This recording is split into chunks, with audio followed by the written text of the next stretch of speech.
Rádio Bom Jesus AM apresenta Ponto Facultativo, com o professor Wagner Fontinelli Pessoa.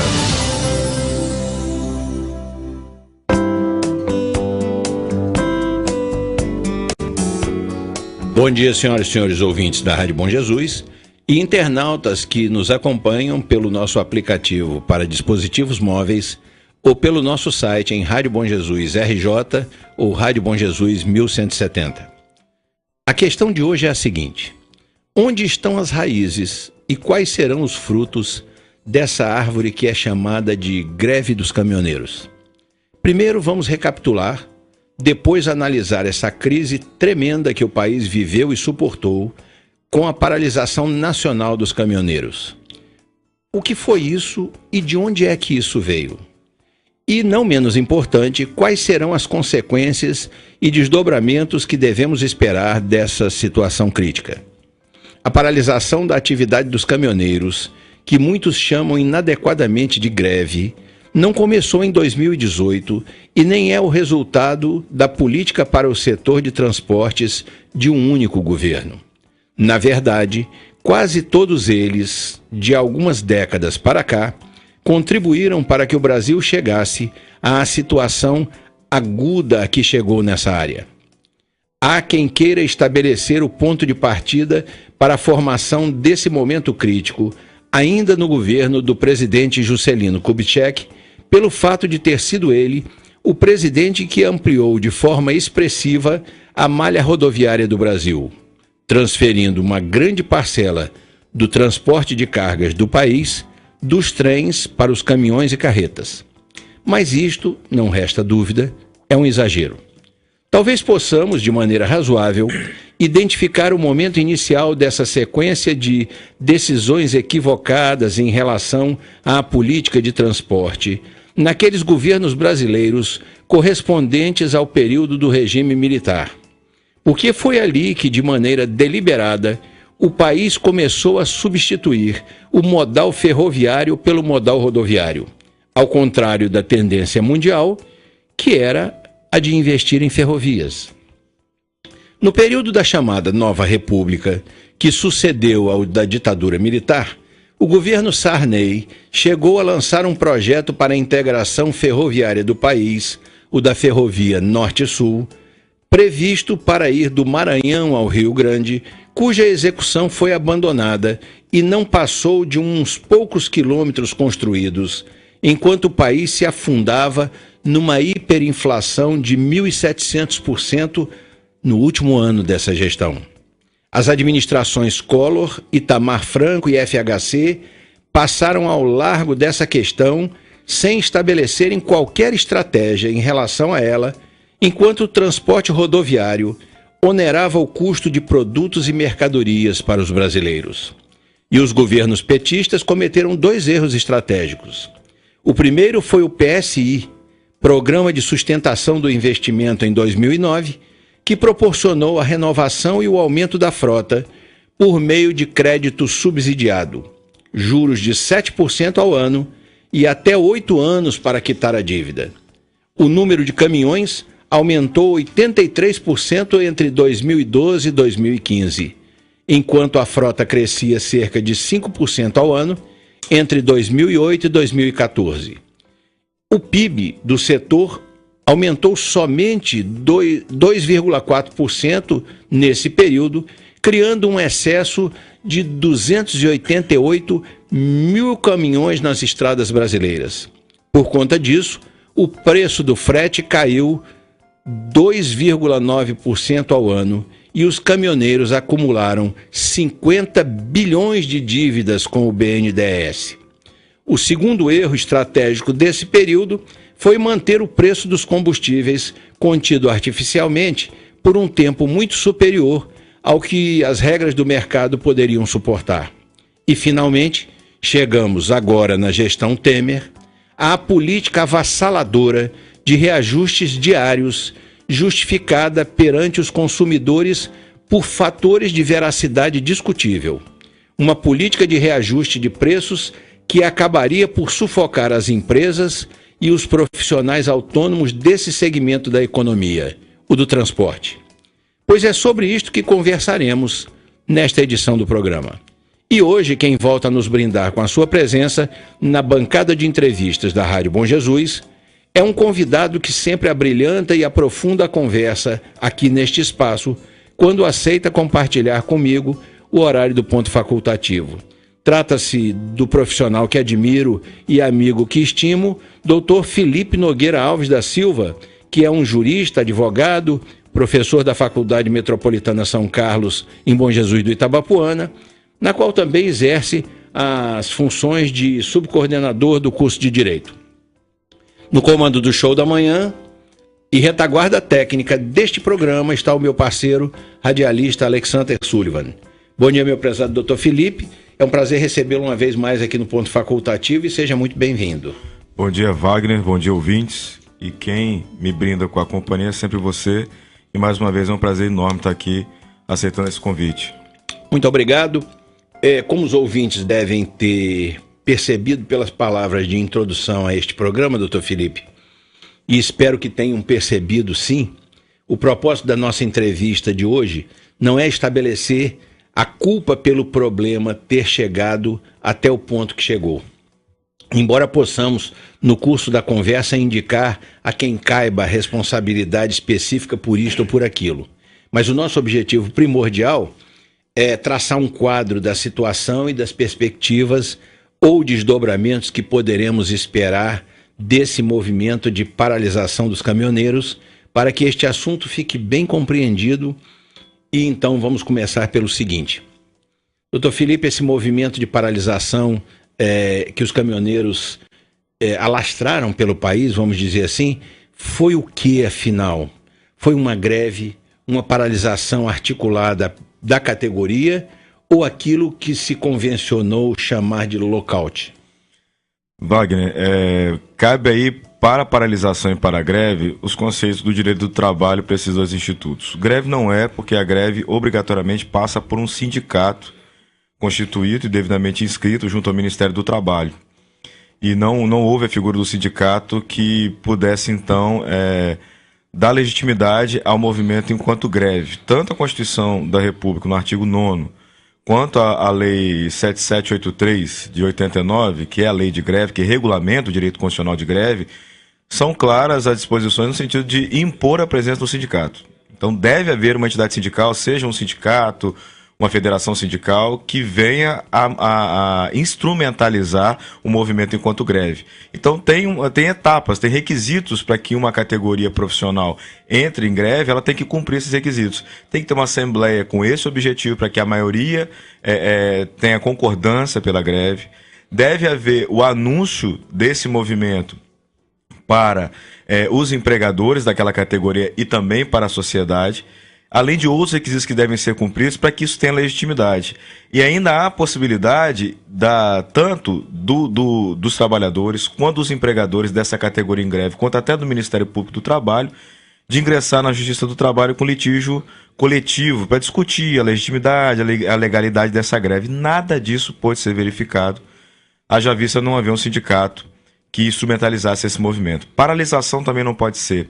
Paralisação diferente da greve é quando uma categoria ela para por algumas horas ou até por algum dia. Ela tem um prazo determinado. A greve não. A greve não tem prazo determinado. Mas também a paralisação obrigatoriamente deve passar pela figura do sindicato. Então, o que houve na parte dos trabalhadores, dos caminhoneiros, foi um protesto. Um ato social de protesto que envolveu pessoas de uma mesma categoria profissional, de uma mesma categoria de trabalho. Não dá, então, para a gente denominar como greve nem como paralisação, porque não houve figura de sindicato. Se houve lockout, e só atentando aos ouvintes que lockout seria uma paralisação aí da categoria patronal, né, dos empregadores, dos empresários, se isso aconteceu, primeiro, a lei veda esse instituto. Isso não pode acontecer na legislação brasileira. Lockout, que seria, entre aspas, uma greve de empregadores, uma greve de patrões, isso não pode acontecer. Né?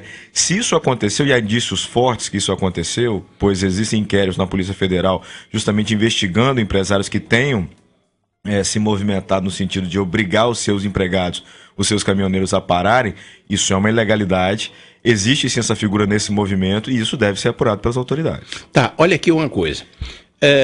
Os empresários do ramo do transporte de cargas, eles estão negando que pressionaram os seus motoristas ou que exerceram influência sobre esses motoristas para essa imobilização, digamos assim, já que paralisação seria um termo inadequado. Não dá para acreditar nisso quando, se um empresário é contrário a esse movimento no tabuleiro, ele pode simplesmente dispensar o empregado por falta de cumprimento das suas obrigações, mandar um outro motorista lá, tire o caminhão e entregue a carga. Eles não fizeram isso. E alguns empregados, e alguns empresários chegaram a fazer declarações e a fazer lives nas redes sociais, vamos dizer assim, afirmando a legitimidade do movimento e dando explicações sobre o movimento, ainda que eles não queiram aparecer, porque isso se constituiria num ato ilícito, mas, na verdade, numa coisa irregular, numa coisa que é proibida, é vedada por lei, mas, na verdade, parece, como você disse, parece mais ou menos claro que havia ali, além daquela mobilização espontânea dos autônomos, dos motoristas autônomos, parece que havia, sim, uma manobra, uma influência ou uma determinação de empresários do ramo de transporte no sentido de engrossar esse movimento, não? Sem dúvida, a sua lógica é perfeita. Não faria sentido o empresário que tivesse os seus carros, os seus caminhões parados por iniciativa dos seus empregados, sabendo que aquilo tem por consequência um prejuízo no seu negócio, eles permitirem que essa paralisação permaneça e nada fariam sobre isso. Não faz sentido. A gente tem que entender que naquele movimento existiam vários caminhoneiros ali. Existiam os caminhoneiros autônomos que são donos do próprio caminhão e eles trabalham por frete, eles são, entre aspas, alugados por comerciantes que querem transportar a sua mercadoria. E existem também empregados, né, que são submetidos a um contrato de trabalho com empresas de transporte, que não são donos desses caminhões. Eles dirigem um caminhão dos seus patrões, dos seus empregadores. Então a sua lógica é perfeita. Não faria sentido que um empresário, tendo prejuízo com a paralisação das atividades da sua empresa, porque os seus empregados estão parados, ele não se manifestasse para cessar imediatamente esse movimento. Só uma observação. Imaginando, por exemplo, que esses empresários têm interesse, e é compreensível que tenham interesse em resolver a questão do alto custo hoje de se manter uma transportadora, uma empresa transportadora, o empregado dessa empresa não pararia, porque na verdade ele é salariado. Ele ganha salário. Os custos do funcionamento dos caminhões é da empresa, não é dele. Ele não teria motivo para se incorporar a isso, se não recebendo esse tipo de influência ou esse tipo de determinação do empregador, não? Com certeza, outra lógica perfeita. Não faria sentido se a pauta é simplesmente o custo, né, para a manutenção do serviço, que não houvesse uma manifestação de parte a parte. Ou seja, se isso fica um custo para o seu empregador, não haveria uma razão, né, um interesse de agir por parte desses caminhoneiros. É lógico, isso está em pé de inquérito policial, isso está sendo investigado, a gente não tem como afirmar ainda. Mas que os indícios são muito fortes, que houve lockout, que houve participação de empregadores, houve sim. E eu gostaria, já desde o início, manifestar o meu profundo respeito à categoria dos caminhoneiros, e o meu profundo respeito também ao direito de manifestação, ao direito de greve, ao direito de paralisação de todos. É uma categoria que o Brasil depende e eu, particularmente, enquanto cidadão, enquanto jurista, respeito profundamente. Não, tanto é que eu coloquei essa questão. Vamos explicar para o nosso ouvinte, quer dizer, onde é que está a origem disso, quais são as consequências disso e o que foi isso realmente. O propósito é esse. Sem que isso signifique que nós estejamos fazendo aquela crítica que muitos órgãos de imprensa fizeram, tentando esvaziar, amesquinhar e desqualificar o movimento. Sim. Apenas a gente dizer, eu entendo o movimento e até compreendo que vocês estão numa situação crítica. Agora, isso não nos impede de dizer, mas o que aconteceu não foi isso, foi aquilo, não é?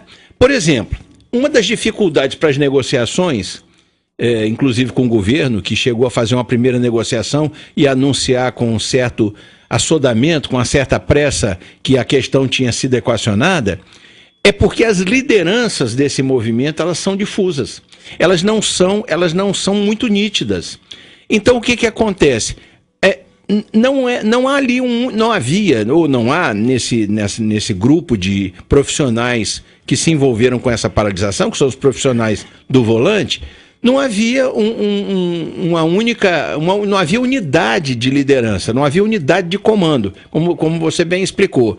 Eles não tinham um sindicato, por exemplo, instrumentalizando o movimento. Essa falta de uma unidade dificultou e muito, porque houve caso de se fechar um acordo aqui e um grupo de caminhoneiros dizer: quem está lá negociando não nos representa. E isso é exatamente um dos elementos, isso é um dos fatores, ao meu ver, que corrobora esse entendimento que a gente está tendo aqui, de que você não tem um movimento uno, você tem movimento de caminhoneiros, ou você tem, isso é um movimento de caminhoneiros, mas formado por segmentos diversos dentro da profissão. Sem dúvida. Eu acho que duas situações que ficaram muito evidentes nesse momento. Primeiro, a falta total de habilidade do presidente da República o governo, de uma forma geral, né? Em lidar com o povo, porque o presidente já mostrou que ele tem muita habilidade para lidar com parlamentares, com as negociatas políticas, ele é muito habilidoso, tanto é que ele chegou ao poder... Acho que não. Acho que nem isso ele porque ele não está conseguindo manter a base de sustentação dele. A base aliada dele está rachada. Mas conseguiu se alçar o poder, transigindo muito bem naquele meio. Agora, todas as vezes que teve que negociar com o povo, demonstrou a sua falta, a sua total inépcia, né? Então, como você disse, ele foi extremamente apressado em tentar dar uma resposta e solucionar a questão, e não houve essa solução. O movimento, naquele momento, se tornou ainda mais agudo.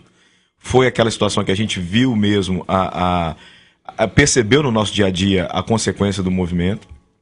E a outra questão que também ficou evidente é justamente a falta de liderança para que se fizesse uma pauta coesa para aquele movimento, para que se soubesse de fato o que se reivindica. Evidentemente que a questão do preço do óleo diesel, do combustível dos caminhões, era uma pauta. Agora existiam outras discussões, de todas as ordens. Abaixo o preço do pedágio, outros queriam um valor de frete mínimo, e assim por diante. Nenhuma dessas pautas ela foi coesa o suficiente para que houvesse um debate franco com o governo para que isso fosse atendido. Até que chegamos ao momento em que houve sim essa redução forçosa no preço do óleo diesel pelo desconto de 46 centavos, mas as outras pautas que elas apareciam, elas não foram sequer discutidas. Nós vamos falar daqui a pouquinho mais nessa pauta e no imbróglio que está essa pauta. Essa pauta, ela está, vamos dizer, aparentemente, ou para, vamos dizer assim, o grande público, ela está definida, mas ela está extremamente confusa. Muito. Agora, uma das coisas, vamos dizer, eu aproveitando aí exatamente a menção que você fez, a inabilidade do presidente e dos seus assessores, dos seus auxiliares diretos em lidar com essa questão, eu queria lembrar aqui para os nossos ouvintes, eu queria lembrar que é o seguinte: os caminhoneiros não entraram nessa paralisação de uma vez. Eles, em julho do ano passado, eles fizeram um documento explicando a dificuldade, explicando, vamos dizer, as angústias dos profissionais e pedindo uma reunião com o governo para tratar desse assunto e ver o que se poderia fazer. O governo não deu sequer resposta a esse documento. Em abril deste ano, quer dizer, o movimento começou aí a paralisação começou aí no dia 21 de maio, mas no dia 20 ou 21 de abril, não me lembro exatamente qual foi o dia, mas foi um mês antes. Eles mandaram um documento dizendo: nós vamos parar, nós não temos mais como resistir. E o governo não deu a mínima para esse documento deles. O governo, depois que eles paralisaram, o governo ainda levou uns 3 dias para reagir. Quer dizer, o que o governo pensou em fazer, ao meu ver? Pensou em desqualificar a paralisação.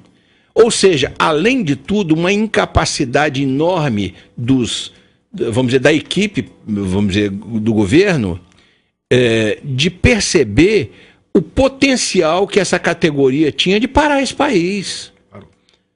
Eles não foram capazes sequer de compreender isso. E digo mais, quem partiu na frente para uma negociação razoável foi o governador de São Paulo. Porque a equipe do presidente estava patinando ainda e o governador de São Paulo disse: eu cumpro se vocês cumprirem a parte de vocês. Se vocês não cumprirem, eu não cumpro. Mas vou garantir dentro do estado de São Paulo isso, aquilo outro e tal. Então, não lhe parece, doutor Felipe, que, vamos dizer, além do mais, o governo... Quer dizer, você falou que o governo não teve habilidade, não teve mesmo. Mas que o governo ainda, para piorar, tentou desqualificar o movimento, desqualificar a categoria? Sem dúvida. Não se ateve ao conteúdo do movimento, subestimou que esse movimento fosse, de fato, conseguir parar o país como conseguiu durante uma semana e se preocupou tão somente em manter-se no poder.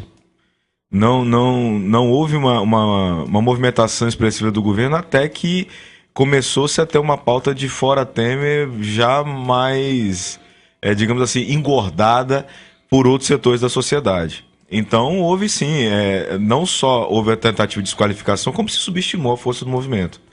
E que fique claro para a sociedade, em termos de exemplo, que esse movimento dos caminhoneiros demonstrou que existe uma lacuna, uma ruptura da sociedade civil para com o Estado.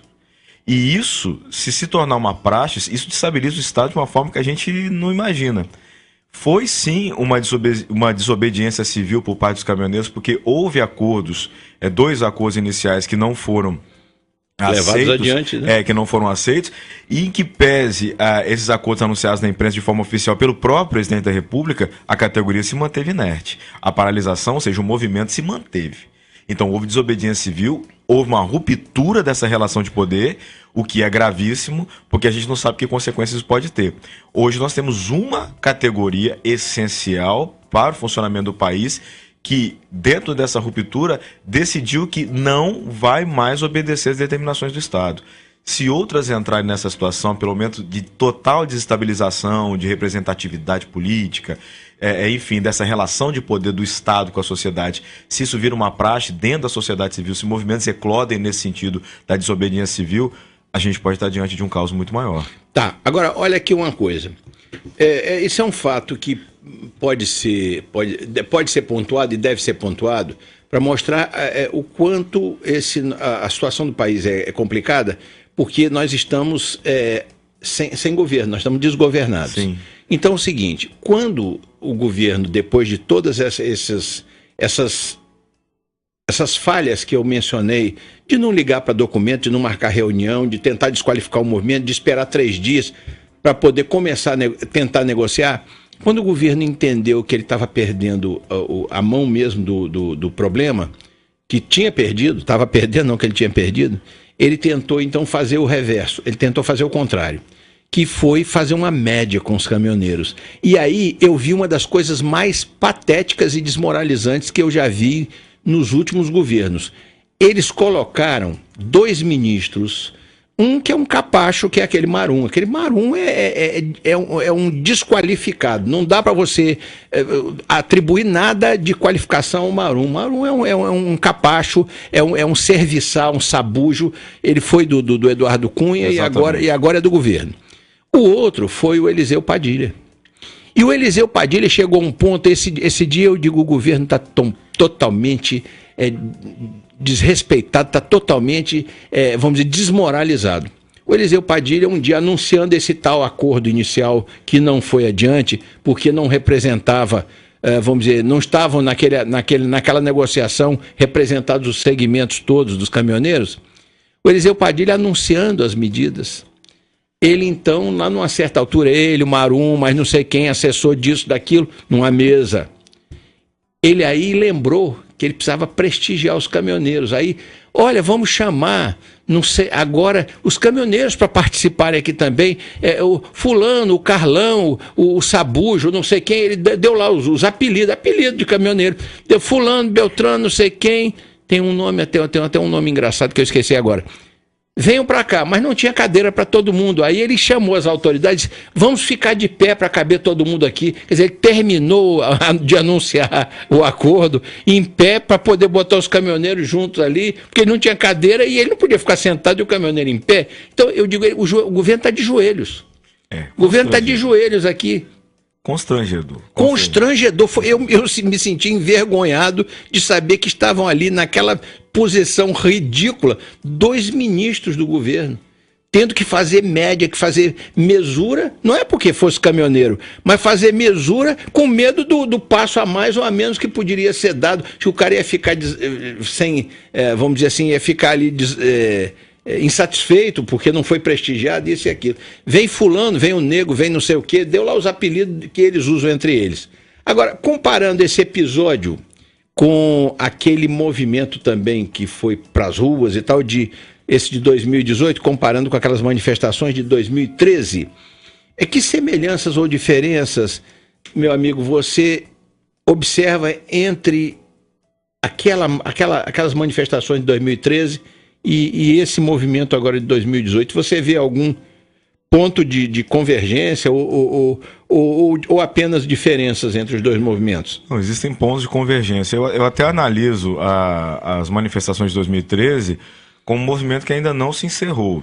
Não no sentido que aquela figura que a gente via, né, aquelas massas que a gente via, elas permaneçam nas ruas. Não. Mas que sim, houve um passo dentro da sociedade civil de que as manifestações elas se tornassem populares. Então, até então a gente não tinha a sociedade civil em massa ela se manifestando. Era a sociedade civil organizada por meio de movimentos sociais, sindicatos e algumas categorias que faziam valer o seu direito de manifestação. A partir de 2013, o povo se sentiu mais à vontade de ganhar as ruas para a infinitude de pautas que a sociedade pode ter. Eu acho que a semelhança que a gente pode analisar do caráter difuso do movimento. Lembremos que os movimentos de 2013, eles nasceram a partir de movimentos que se iniciaram no Rio de Janeiro e em São Paulo, movimentos estudantis pela redução do preço da passagem do ônibus. A taxa dos 20 centavos. Isso. Eram estudantes universitários, tá? Que iniciaram tanto no Rio quanto em São Paulo essas manifestações que de fato pararam essas cidades. Eram manifestações de pautas populares e sociais. A gente conhece a manifestação estudantil, sobretudo, foram manifestações ocorridas inicialmente na Universidade de São Paulo e na UERJ, no Rio de Janeiro, depois foram tomando outras universidades. Então essas eram as pautas. Isso passou a ser ignorado no início pela grande imprensa, tendo depois a obrigatoriedade de cobertura, porque aquilo tornou-se muito grande. Era um fato social e político que não podia ser ignorado. Não podia ser ignorado. Só que aquilo acabou sendo, digamos, fagocitado, aquilo acabou sofrendo influências de todas as ordens. A imprensa, muito esperta, começou a ventilar aquilo como se fosse uma manifestação contra o governo federal. Inicialmente não era. Eu falo isso com muita tranquilidade, que em 2013 eu estava terminando o meu curso de mestrado na Universidade Federal do Espírito Santo, e o Diretório Acadêmico de Estudantes e também o Centro Acadêmico do curso de Ciências Sociais, onde eu fiz o meu mestrado, eu como estudante de pós-graduação, mas tinha total ligação com os estudantes de graduação que eram formadores do CA. A manifestação não era contra o governo federal inicialmente, as manifestações eram contra o preço da passagem. E isso acabou tomando corpo justamente pelo caráter difuso do movimento. É uma situação tão curiosa, Wagner. Quem conhece Vitória, eu sou de Vitória, naquele momento, Vitória tem uma ponte que liga Vitória a Vila Velha, naquele momento a passeata foi indo e não tinha um ponto de chegada. Atravessou a ponte e não tinha onde parar. Foi embora. A análise que a gente fazia, nossa, isso aqui parece 1968, em Paris, e que não havia digamos, uma pauta nítida, um ponto de encontro e um ponto de chegada, o que acabou acontecendo também em 2018 com os caminhoneiros, justamente por esse caráter difuso do movimento. Eu acho que isso é uma semelhança que a gente pode considerar. Tá, deixa eu só lhe perguntar aqui dentro dessa análise sua. Mas eu acho que 2013 não havia uma pauta nítida, nós exigimos isso, isso e isso. Não. Era apenas, inicialmente foi só o problema do preço da passagem. Sim. Mas não havia uma pauta nítida. E eu acho que, de alguma sorte, embora você considere todo o potencial que um movimento desse pode ter para ir a algum lugar, como a gente tem visto ao longo da história, o movimento acabou se esvaziando um pouco por isso, e um pouco também pela mistura com questões de natureza político-partidária. Com certeza. Ou político-partidária ideológica. Depois que isso aconteceu, houve sim uma captura desse movimento, ou seja, dessa movimentação urbana das pessoas ganharem as ruas, para que houvesse uma manifestação em relação ao descontentamento da sociedade sobre várias questões do Estado, várias questões do governo. Então, a gente até dizia aquela situação, contra o que você está brigando, contra tudo isso que está aí. Essas manifestações aconteceram, houve as eleições de 2014, elas aconteceram, e como houve uma margem muito pequena de vitória da chapa eleita, da Dilma Rousseff, verificou-se que esse movimento poderia continuar, inclusive para destabilizar esse governo, que boa parte da imprensa, sobretudo, e dos grandes empresários discordavam. Então seria muito oportuno que, olha só, a gente está com uma diferença muito pouca, tem muita gente do nosso lado, vamos aproveitar isso? A partir disso, esses movimentos ganharam mais força. E houve sim, em certa medida, uma manipulação do movimento por quem tinha interesse nessas questões. Sim, com certeza, com certeza. Tanto é que foram esses movimentos que levaram ao impeachment em 2016. Esses movimentos que se iniciaram em 2013 e com todas as modificações que levaram ao impeachment, que acabou tendo, se a gente tiver uma pauta nítida, que a gente pode apontar justamente essa pauta no sentido de que se não queria mais a presidente naquele momento. Meu amigo, nós vamos fazer um rápido intervalo e voltamos já para continuar essa conversa. A Rádio Bom Jesus AM está apresentando Ponto Facultativo, com o professor Wagner Fontinelli Pessoa. Voltamos a apresentar Ponto Facultativo, com o professor Wagner Fontinelli Pessoa.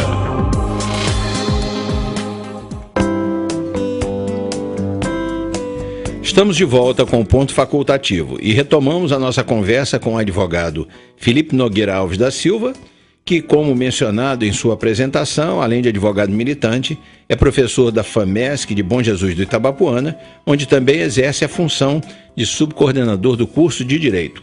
E na edição de hoje, tratamos de um tema que impactou a sociedade brasileira como um todo e ainda não teve o seu ciclo concluído, que foi o movimento de paralisação dos caminhoneiros, que alguns insistem em chamar de greve e outros preferem chamar ou equiparar ou atribuir a um lockout.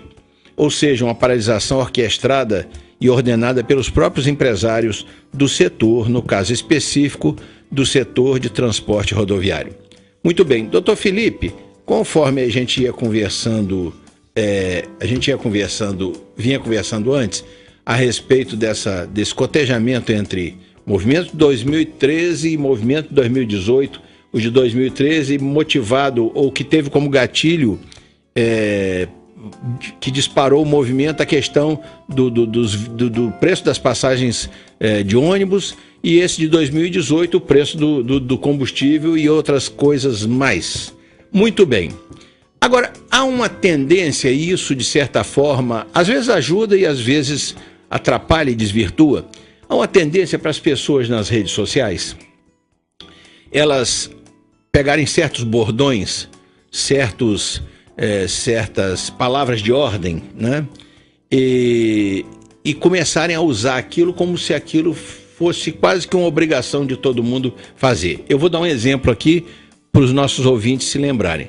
Quando houve aquele atentado por um grupo extremista muçulmano a um tabloide parisiense chamado Charlie Hebdo, explodiram lá, morreram 10 pessoas, feriram não sei quantas, porque o Charlie Hebdo é um jornal anarquista e altamente desrespeitoso com tudo e com todos, e tinham feito lá uma brincadeira com o profeta Maomé, né?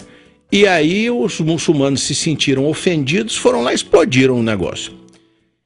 Aí as pessoas lá em Paris, aquela manifestação de apoio, começaram Je suis Charlie, quer dizer, eu sou a Charlie, quer dizer, eu estou junto, eu faço parte disso.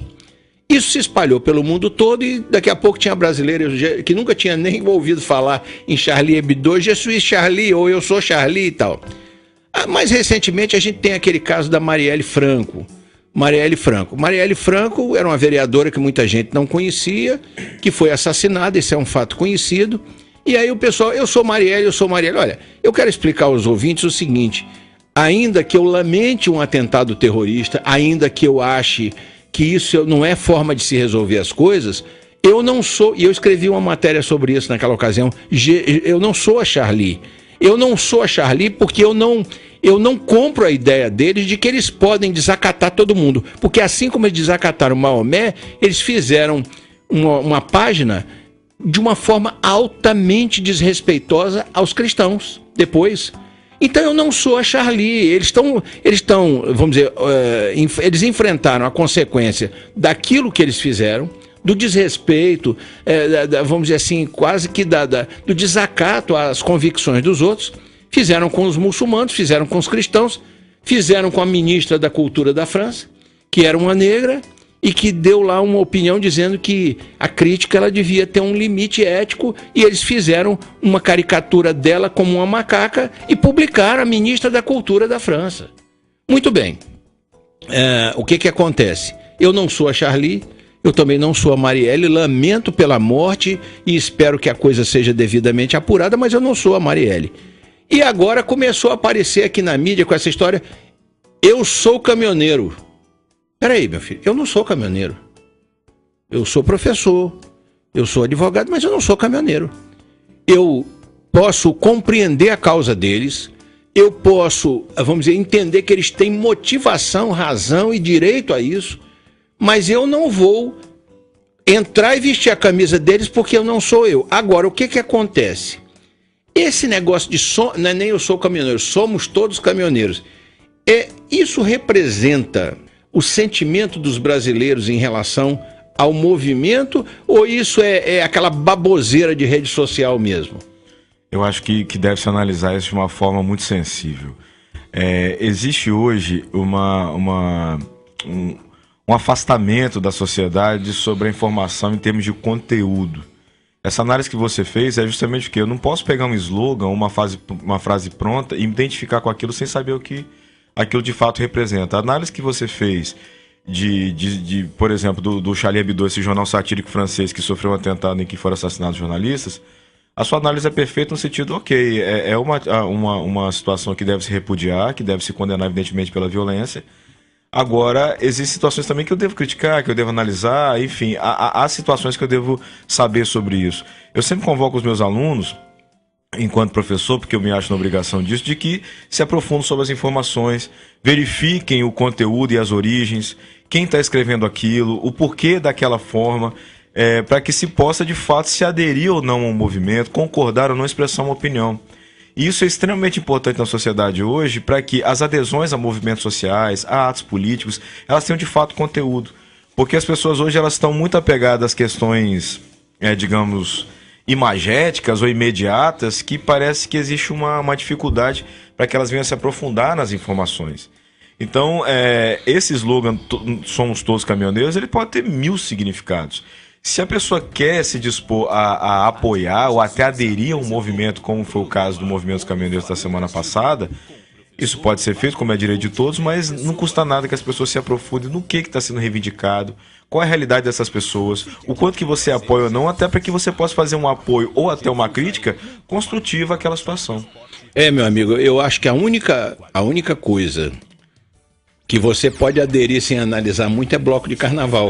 Agora, nas questões que envolvem política, que envolvem ideologia, que envolvem, que tem significado social, a gente não pode ir abraçando e puxando bandeira sem saber do que se trata. E é mais ou menos o que acontece nas redes sociais. Agora, vamos tratar do seguinte, a pauta de reivindicações dos caminhoneiros, embora ela possa sofrer ou tenha sofrido eventuais alterações de um grupo para outro, às vezes um grupo falava uma coisa, outro falava outra, mas ela mais ou menos cobriu os seguintes pontos. São 4 pontos que a pauta está colocada lá. Primeiro, redução do preço do diesel com a retirada dos impostos. Segundo, isenção do eixo suspenso nas praças de pedágio, que eu considero perfeitamente justo. O cara não está rodando com aquele eixo e vai pagar por aquele eixo com o carro vazio. Ora, se o carro está rodando com mais um eixo, o desgaste da estrada é maior, então ele paga um pouco mais. Agora, o eixo suspenso ele está pagando? Muito bem. Terceiro, é o congelamento dos reajustes por 60 dias. Depois eles pretenderam que fosse 180 dias, o governo não aceitou, disse não, o 180 é impossível, mas 60 dias. E quarto, o tabelamento do frete por algo que a gente já mencionou aqui antes, com vamos dizer, o incentivo para compra e renovação de frota, nós acabamos tendo um contingente de 288 mil caminhões sem frete, sem carga para transportar. Então, basicamente, a pauta dos caminhoneiros se resume a esses 4 pontos. Agora, parece claro que essa pauta buscava atender e alcançar os interesses da categoria, o que é justo, né? Agora, somente depois que o movimento começou a perder força, que alguns começaram a aceitar o acordo e a sair para entrega de carga e mais isso, mais aquilo, e aí, como estava havendo uma manifestação, quase que um piquete, o Exército começou a escoltar, por exemplo, carros de combustível, né, para levar até postos e tudo mais, né?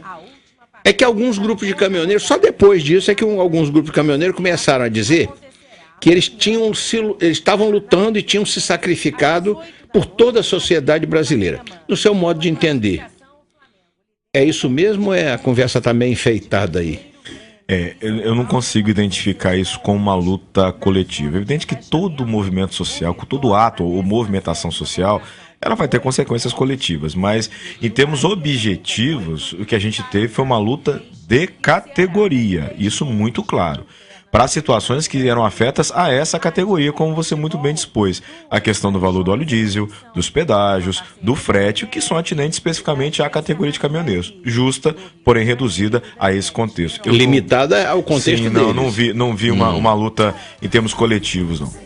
Pois é, eu também não vi, meu amigo, e digo mais o seguinte, então não acho nem um pouco razoável que na hora que fecharam algum acordo, se esse acordo vai ser cumprido integralmente, se não vai, é um segundo momento para discussão. Mas fecharam um acordo, aceitaram, tem congelamento do preço do diesel por 60 dias, mais isso, aquilo, outro. Muito bem. Aí agora, os caminhoneiros, ou pessoas que não são caminhoneiras, mas somos todos caminhoneiros, os da internet, começaram a dizer, é isso, a sociedade brasileira é feita por gente fraca, gente covarde, que correu para os postos. Espera aí, meu filho, eu entendi o movimento dos caminhoneiros, mas eu tenho direito de abastecer minha casa. Aí se o comerciante está especulando, está se aproveitando disso e aumentou o preço, mas eu não tenho onde comprar, eu pago mais caro, não é porque eu concorde com aquilo. Eu pago mais caro porque eu preciso daquele alimento, ou eu preciso do combustível. Então eu não aceito essa crítica.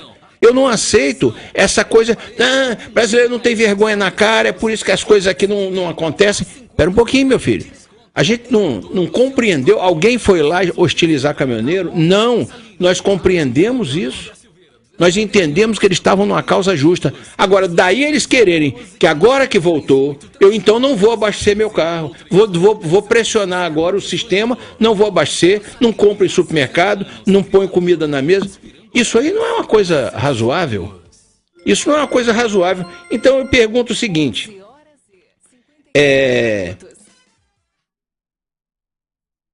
isso seria, digamos assim, seria razoável pensar que era isso que a população deveria fazer para exigir condições melhores do governo? É essa a maneira? Tá bom, então eu vou ficar sem botar comida na mesa, eu vou ficar sem abastecer meu carro, embora eu precise trabalhar, eu preciso viajar de uma cidade para outra. Dizer o que a população tem que fazer diante de uma situação tão conturbada como essa é complicado. De fato, eu não acho legítimo esse discurso de crítica. Isso mostra uma falta de coesão na sociedade, que ela briga dentre ela mesma. O que a gente precisaria é justamente coesão nesse momento. De fato, houve empresários que se aproveitaram desse momento para aumentar preços. A gente vê ainda essa política de precificação livre da Petrobras não sendo modificada, em que pese a ocorrência do movimento. Só como você disse, as pessoas precisam viver. É a mesma coisa que você dizer que o indivíduo ele deve cruzar os braços pelas más condições de trabalho que ele tem naquela empresa, sendo que ele precisa obrigatoriamente daquele trabalho para sobreviver e para alimentar seus familiares. Então, você traçar condições ou condutas específicas, eu acho que é algo que não enriquece em nada a situação que a gente está vivendo. A forma de se reivindicar por condições melhores de vida que a gente tem no Brasil hoje, se a questão é o combustível, ou o preço dos alimentos, enfim. São situações que a sociedade deve discutir entre ela mesma e se mobilizar, se movimentar, e não fazendo essas críticas de parte a parte. E a gente está aí diante de uma eleição que em poucos meses vai acontecer, e é o momento da gente dizer o que a gente pretende.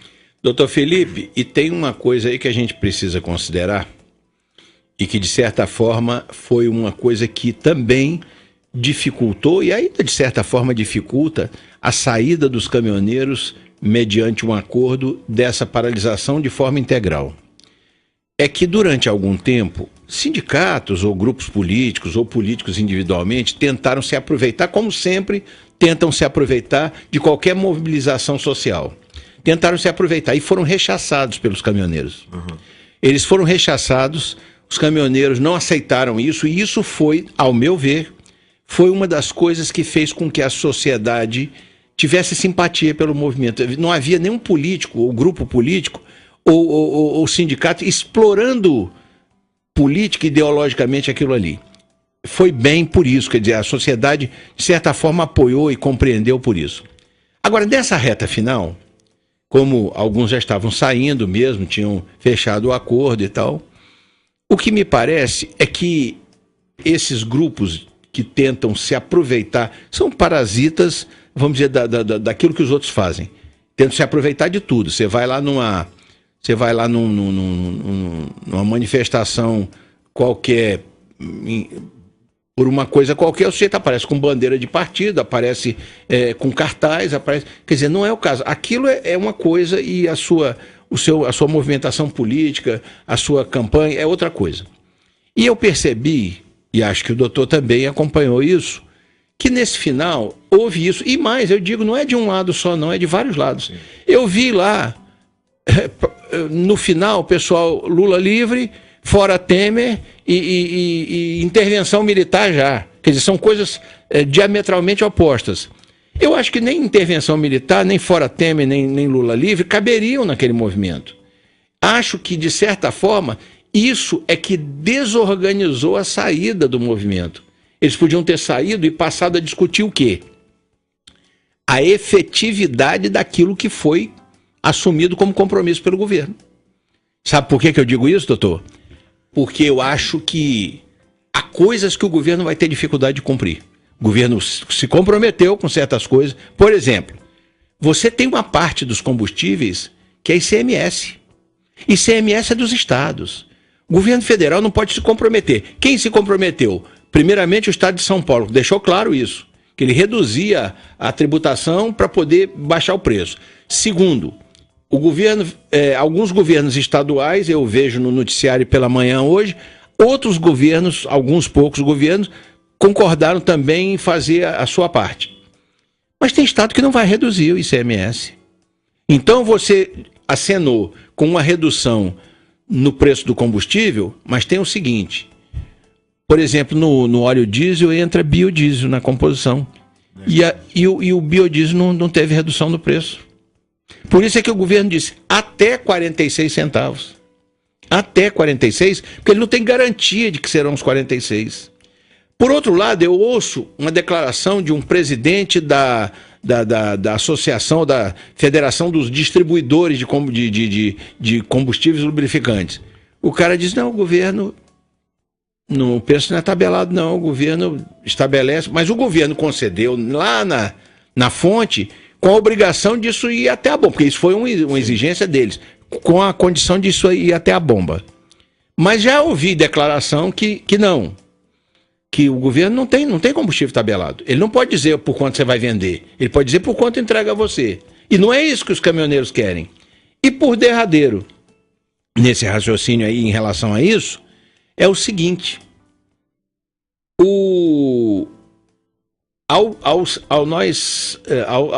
ao ser feita essa concessão e para a garantia disso, o governo acena com mecanismos de fiscalização, então, inclusive um tal de grupo de fiscalização de postos de não sei o quê, que está me lembrando um pouco o período de desespero do plano cruzado do Sarney, que nós entramos num processo de loucura, congelamento de preço, e aí isso, quando explodiu de uma vez com 1.700% ao ano, congelamento de preço, os fiscais do Sarney, o cara chegava na frente do supermercado, você estava vendendo por maior do que era o preço, aí ele fechava o supermercado em nome do Sarney, eu sou fiscal do Sarney, e isso virou até depois coisa de programa de humor. Eu estou achando que a gente, o governo, na tentativa de dizer, não, vamos fazer isso, mas com uma série de furos na legislação para fazer, que agora já li também que saiu uma portaria dizendo que o cara é obrigado a vender por esse preço. Peraí, se é obrigado e o preço que não é tabelado, que é livre, está entregue à questão da livre concorrência. Você também vê, doutor Felipe, uma possibilidade de que o governo não consiga cumprir as promessas desse acordo? Eu acho que é impossível que o governo consiga cumprir essas promessas, porque ele não toca no ponto primordial dessa questão, que é a política de preços da Petrobras, que ele categoricamente falou que não vai mexer. A Petrobras é uma sociedade de economia mista, ou seja, ela é uma sociedade anônima de capital aberto que ela põe ações em bolsas e mercados de balcão. Então, a sociedade de economia mista, enquanto empresa, enquanto tipo empresarial, parte do capital que a constitui é privado e outra parte é pública. A maioria desse capital deve ser público e o maior acionista da Petrobras é a União Federal. Sendo uma sociedade de economia mista, uma empresa que tem capital público, ela é regida pelo interesse público. Ela é uma das modalidades excepcionais que a Constituição estabelece para inserção do Estado enquanto empresário, o Estado no mercado privado. Isso está lá no artigo 173 e 174 da Constituição. E assim sendo, ela devendo agir pelo interesse público, o que havia nos governos anteriores era o quê? O subsídio do preço da gasolina, não fazendo com que a empresa arcasse, fazendo com que a empresa arcasse com essas altas internacionais que o petróleo e o dólar sofriam, fazendo com que o preço internamente não subisse. Se subia lá fora o petróleo, o barril do petróleo e o dólar, o governo subsidiava, pagava enquanto acionista majoritário, a empresa perdia, mas segurava a inflação e o consumidor não perdia. O interesse público estava sendo devidamente respeitado nessa política. Com a entrada do Temer na presidência, e ele colocou um indivíduo chamado Pedro Parente, que é um indivíduo do PSDB, na presidência, houve uma liberdade de preços que se atrelou às variações internacionais do preço do petróleo e do valor do dólar. Isso faz com que a gente tenha, se a gente for analisar somente o combustível enquanto produto, inflações de 1.700%, sim, se a gente fosse analisar somente esse produto para mensuração de inflação. Por quê? A gente já teve, em período de menos de 6 meses, mais de 200 aumentos. Se a gente for analisar o preço da gasolina hoje e os índices de inflação que vão ser abertos pelo Banco Central muito brevemente, vão demonstrar que ela puxa essa inflação para o alto, justamente porque a política de preços da Petrobras hoje é para atender o interesse dos acionistas privados, e isso quem paga a conta somos nós, consumidores. Meu amigo, nesses 10 dias de paralisação, estima-se, em números redondos, que o país, considerando todos os segmentos, segmento de transporte, segmento de portos, todos os segmentos, comércio, produtores rurais, o país teve, mercadorias foram perdidas, o país teve um prejuízo em 10 dias de paralisação dos caminhoneiros de 40 bilhões de reais. Agora você veja o seguinte, o que o governo faz? Qual é a ideia do governo? Nós vamos atender os caminhoneiros para acabar com o problema, mas o governo não pode perder nem a Petrobras. Então ele vai tirar de um santo para cobrir o outro. Sim. Alguém vai pagar por isso. Para começo de conversa, quem consumir combustível que não seja diesel vai pagar por isso. Para começo de conversa. O que o governo não se dispõe é a fazer uma coisa que seria, eu já ouvi essa sugestão e achei uma coisa inteligente, é fazer uma tributação flutuante. Uma tributação flutuante em relação a isso. Você não pode aumentar todo dia o combustível. Então é o seguinte, combustível aumentou, você reduz a tributação para estabilizar o preço. Combustível diminuiu, você aumenta a tributação para manter o preço, não reduzir o preço. Só que o governo não quer fazer isso, porque o governo não está pagando o custo do combustível com a venda do combustível, ele está pagando uma série de outras coisas.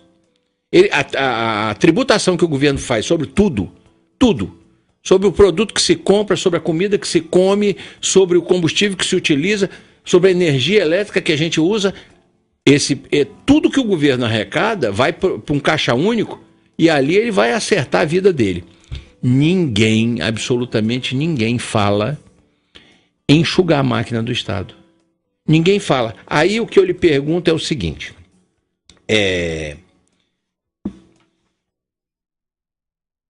o governo, essa redução de impostos para que a Petrobras não seja prejudicada com a redução dos preços, ela pode ser garantida, ela só pode ser garantida se a maior parte do ICMS, que é o maior tributo que incide sobre o combustível, se ela for reduzida, o que ele não tem garantia. Bom, a isenção do eixo erguido nas praças de pedágio depende dos estados também. Então você vê que a coisa está inteiramente fora do controle do governo federal. O governo federal fez um acordo onde algumas variáveis desse acordo não dependem dele. E aí vem o seguinte, o segundo aspecto da problemática para se cumprir esse acordo diz respeito à própria Petrobras, que depois de ser sangrado pela corrupção institucionalizada durante décadas e diversos governos, né, ela está tentando se reorganizar a partir dessa política louca de reajuste diário de preços. Preço que ela reajusta 1 centavo para baixo e 10 para cima. Não, às vezes baixa, às vezes sobe. Quando baixa é 1 centavo, quando sobe é 10. Não é que uma hora sobe, outra hora desce, que mantém ali na média, não. Não. Aumenta muito e reduz pouco. E quando reduz, não chega a bomba. E quando aumenta, chega a bomba no mesmo dia. Outra coisa que eu não consigo conceber e que as pessoas acreditem nisso, nós estávamos sem combustível em todos os postos. Não tinha. Agora, o governo estabeleceu, a partir de segunda-feira, o novo valor. Não, mas eu tenho combustível que eu já paguei o preço antigo. Eu não posso... Mas peraí, você não estava sem combustível? Como é que agora o combustível que você tem, você pagou o preço antigo? Entendeu? Então é o seguinte, vai haver uma queda de braço entre caminhoneiros, governo e distribuidores de combustível. Porque o cara diz, não, o combustível que eu estou vendendo aqui é o combustível que eu paguei o preço antigo. Peraí, meu amigo, você não estava zerado de combustível? Como é que agora você tinha combustível de preço antigo aí? Você estava sonegando? Estava desabastecendo de propósito? Muito bem. Qual seria, no seu entendimento, então, o encaminhamento mais razoável para essa questão? Deixa eu lhe dar algumas hipóteses e você pode sair para nenhuma delas. A privatização da Petrobras. Porque aí a privatização da Petrobras, meu amigo, não estou propondo isso não, estou só analisando, só estou sugerindo. Empresa privada, se ela tem lucro ou prejuízo, o problema é dela. O governo estabelece as políticas. E aí, se ela tem lucro ou prejuízo, o governo não tem que botar dinheiro para salvar um banco. O banco que quebre. Não é isso? Ele pode ter uma regulamentação ou uma regulação para proteger o cliente. Isso é outra coisa. Agora, o banco quebrou, a casa comercial quebrou, meu amigo. O governo não tem que ir lá e salvar ninguém, não. A privatização da Petrobras, o aumento de outros impostos como compensação das perdas que a empresa irá sofrer. E aí vem o ponto. Ou uma reforma radical do Estado, no sentido de acabar com os super salários, com os penduricalhos, as aposentadorias cheias de benesses, que o contribuinte paga aos privilegiados da máquina pública. Porque aí eu quero fazer aqui uma observação para os nossos ouvintes. Quando se diz o funcionário público é um marajá, isso é uma injustiça. Você tem dentro do funcionalismo público uma cúpula que é mais do que marajá. São juízes, são presidentes, ex-presidentes, são senadores, são deputados. Mas o cara que é professor, ele não é marajá coisa nenhuma. O sujeito que é médico trabalhando num posto, o cara da segurança, o policial não é marajá.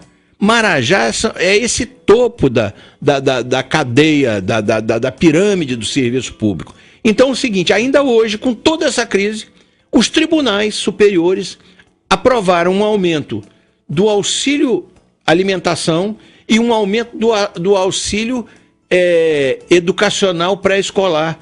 Ou seja, sabe quanto os caras vão ganhar, os juízes, os desembargadores, os ministros, vão ganhar só disso aí?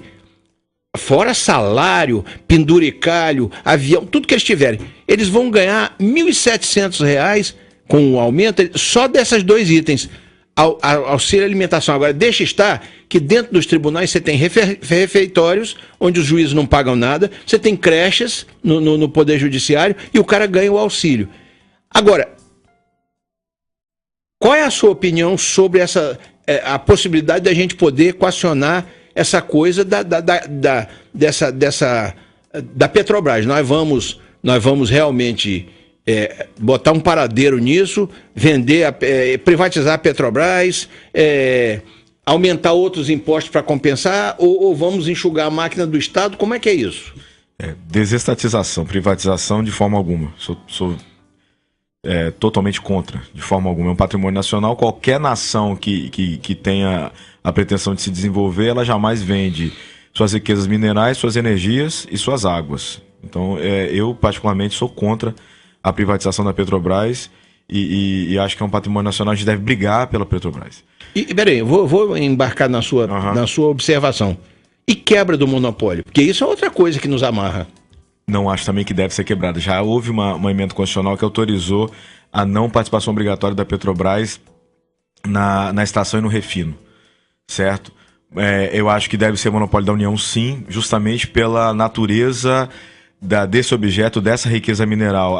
Existe uma conversa no mundo que a matriz energética do mundo vai mudar para ar, água. Mentira, porque, de fato, existe uma política que ainda quer afastar outras concorrentes do petróleo que não os Estados Unidos. Então, eu acho que tanto a Petrobras, mantendo-se como sociedade de economia mista, tendo a União como maior acionista, é importante para o Brasil, como monopólio também, né, nessa área eu acho imprescindível. Essa é uma opinião minha.